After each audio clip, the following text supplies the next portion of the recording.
Eu entrei, assim, né? A ECA estava começando a organizar a pós-graduação, mas era super confuso. Como a maioria dos professores doutores não eram da área de comunicação, eram de outras, quem começou a fazer nos anos 70 lá, fazia matérias que não tinha nada a ver, assim. Uma matéria que tinha a ver era, por exemplo, a do Virgílio e tudo, mas era uma coisa muito, assim, estranha. E aí o professor Jair Borim, quer dizer, meu colega Jair Borim na época, falou, olha, estão abrindo a pós-graduação, está abrindo a seleção, vamos fazer, não sei o que e tal, eu estou querendo fazer. Eu fui lá, vi e me inscrevi na teoria literária, o Jair acho que se inscreveu numa outra área. E aí a gente tinha que indicar o nome dos professores, e o meu projeto era um projeto sobre conto, porque eu era da letras, né? Quer dizer, eu estava na letras, eu não ia fazer um projeto sobre jornalismo. A gente tinha que indicar o nome do orientador, né? Possível, né? E ali eu vi que o Antônio Cândido, porque estava abrindo o novo, era o doutorado, já havia mestrado e doutorado na FEFELESH, mas era com as antigas normas, né? Esse novo jeito, com exame de qualificação e não sei o que, começou exatamente quando eu me inscrevi, que era em 71. Então os professores podiam pegar mais alunos de começo, né? Mas para o Antônio Cândido tinha assim umas 30, 40, né? E o João Alexandre, como eu conhecia, eu tinha ido procurar livros lá na Letras e ele tinha me atendido super bem, eu falei, poxa, eu gostei muito daquele professor, eu vou me inscrever nele, que eu acho que eu tenho mais chance, porque eu falei, não sou de letras, eu vou querer Antônio Cândido, não vou conseguir.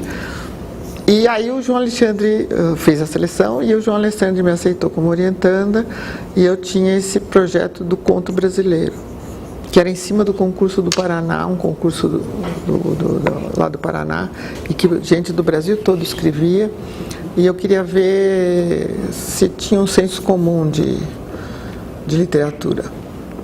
E aí o Antônio Cândido tinha sido um dos examinadores, um dos jurados, ele me passou todo o material, e isso foi também, eram pastas e pastas, milhares, eu já nem sei quantas, milhares de contos. Ele trouxe, ele tinha um Fusquinha, ele abriu a frente do Fusquinha, lá o capô do Fusquinha, e passou todas as pastas para o meu carro. Aí eu fiquei pesquisando aquilo, mas era uma loucura, porque eu não conseguia achar um fio, nada que amarrasse. Comecei a resumir as histórias, comecei a ver estilo, se era um texto mais contemporâneo ou não deu certo. E eu já estava trabalhando na Abril. E aí que eu soube, né, que eu vi, porque no mesmo andar que eu trabalhava em intervalo, tinha revistas femininas e tinha acho que a Capricho, mas todas as revistas também circulavam, cada uma que saía, quando a gente chegava na redação tinha as outras, né, a gente podia ver.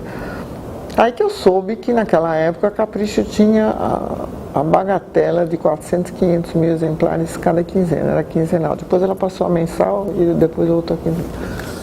Falei, poxa, mas isso aqui era mais, só vendia mais que Capricho naquela época, a Pato Donald e Mickey. Veja estava dando prejuízo muito, né, e muito. Cláudia, todas essas vendiam muito menos. Aí eu me interessei por essa, e como tinha narrativa, né, eu propus para o João Alexandre de pesquisar a fotonovela. E ele também muito corajoso, porque ele é um cara especialista em Mallarmé e João Cabral de Melo Neto, um autor que trabalha muito com as teorias críticas da literatura. Mas ele aceitou, ele foi super legal e aceitou. E eu comecei a trabalhar com a narrativa da fotonovela. Também tinha que resumir contos, né? Toca resumir fotonovela. E para pesquisar a imprensa feminina, eu fui vendo que não tinha nada, né? Tinha pouquíssima bibliografia. E eu aí comecei a me apaixonar também pelo tema, né? Defendi um mestrado e com o material todo que eu tinha, eu falei, não, eu vou fazer o doutorado sobre imprensa feminina, porque, né, estava ali, não tinha quase nada, eram livros da França, alguma coisa, Inglaterra, Estados Unidos, tinha um trabalho foi contemporâneo meu sobre fotonovela na sociologia, de uma menina chamada Angelúcia Abert, e mais nada, não tinha nada de nada, né? Aí o João, ele já tinha gostado do trabalho, ele topou fazer, e aí foi aí que eu fiz a imagem da mulher e fiz uma linha histórica, né? Uma linha do tempo da imprensa brasileira, e eu pesquisei, naquela época eu teria que ter ido à Biblioteca Nacional no Rio, mas não tinha condição, porque eu já estava trabalhando na Abril, dava aula, mas era assim, uma vez por semana, tendo filho, né? Não dava para pesquisar no Rio, não. Eu pesquisei aqui em São Paulo, pesquisei com colecionadores e também no Instituto Histórico e Geográfico e tal. Foi o que eu consegui arrumar e fiz a tese. Na tese, na banca, estava o Antônio Cândido, foi super, super legal. E a Ecleia Bose, que é outra, que é minha amiga até hoje. Então, mas eu pensava que vários outros trabalhos sobre a imprensa feminina iriam surgir para completar até algumas coisas do século passado, não, do século XIX, não, que eu não tinha conseguido encontrar e tal.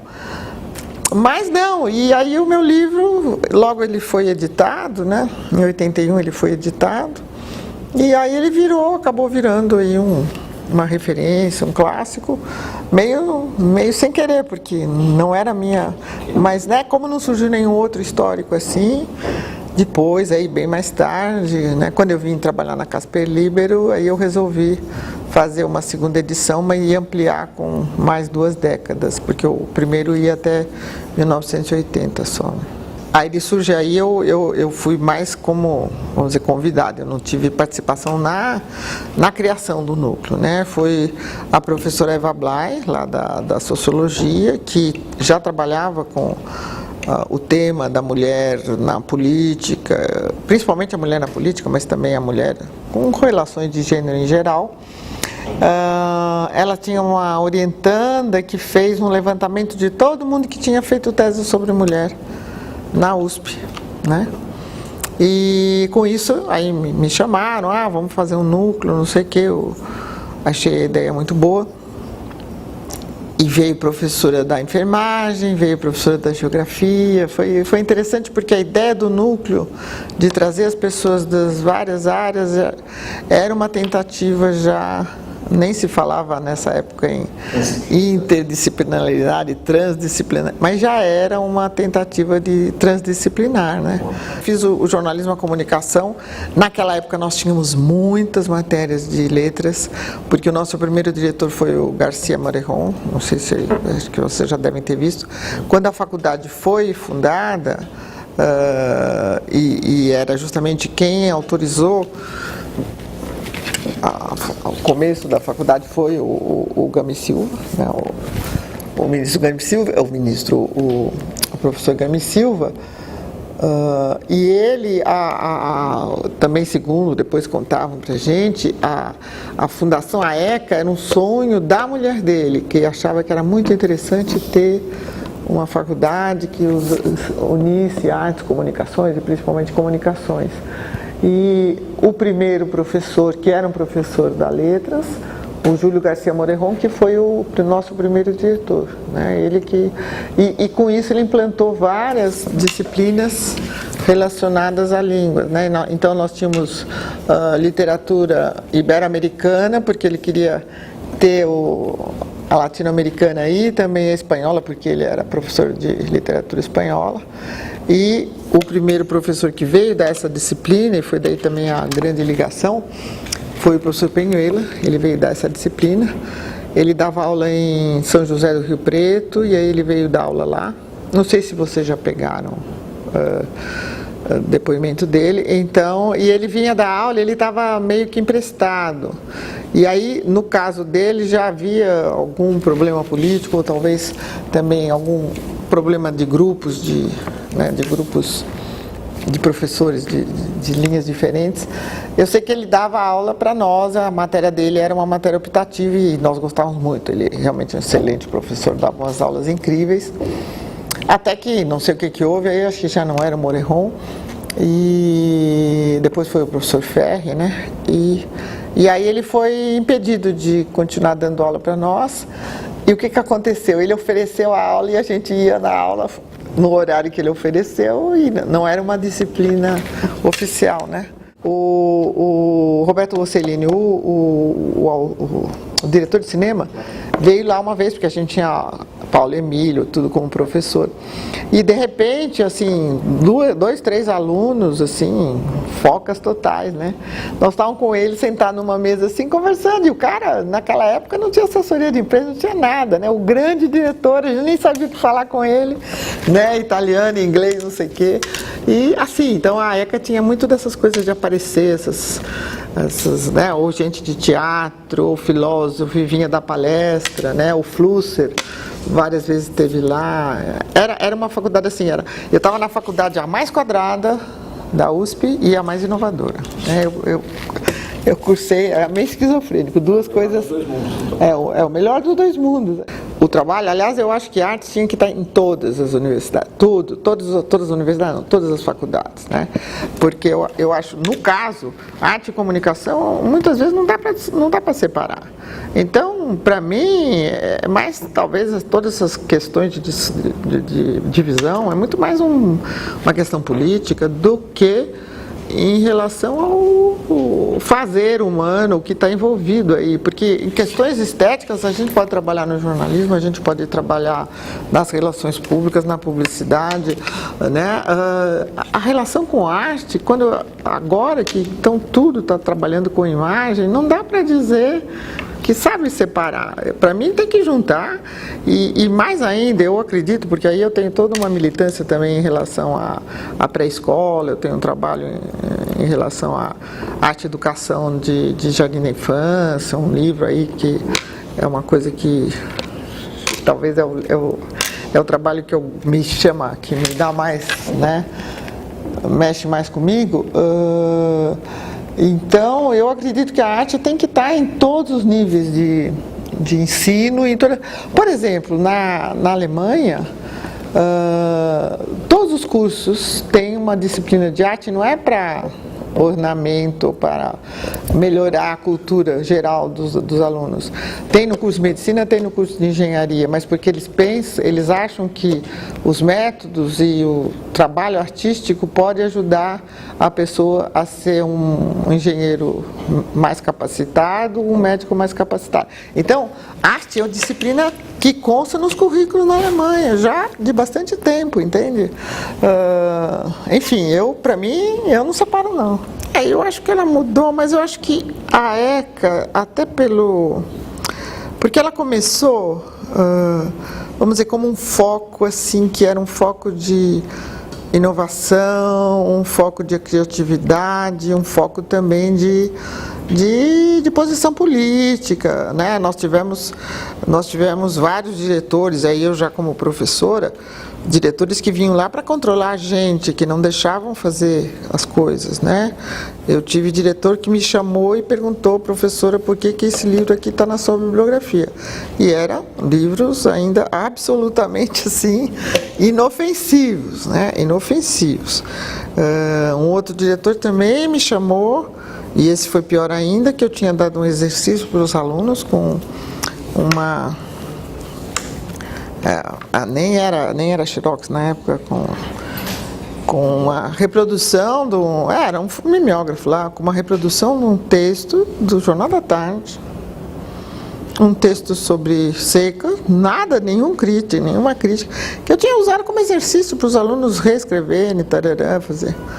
E aí o diretor me chama com o texto que eu tinha distribuído para os alunos na mão e disse, mas esse texto, não sei o quê, por que está dando? Bom, eu fiquei espantadíssima, primeiro muito triste com os alunos, porque foi algum dos alunos que estava naquela classe que levou isso para o diretor. Então, bomba, né? Muito. Isso daí foram os duas assim, eventos bem complicados nessa parte.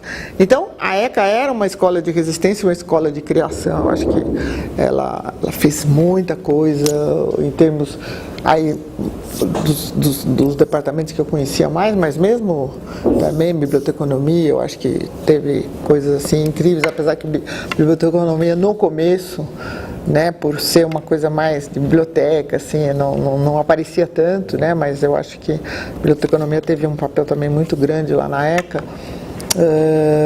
Então, eu acho que, assim, sabe, era muita efervescência. Claro que a gente tinha problema, não tinha professores, depois às vezes não se houve perseguição, os contratos não foram renovados, mas mesmo com tudo isso, eu acho que a gente conseguiu e os professores que foram ficando, porque houve uma grande demissão, né, na época que teve um problema com o marido da Cremilda, o professor Simval Medino, né, que foi reprovado pela própria orientadora por uma questão horrorosa lá.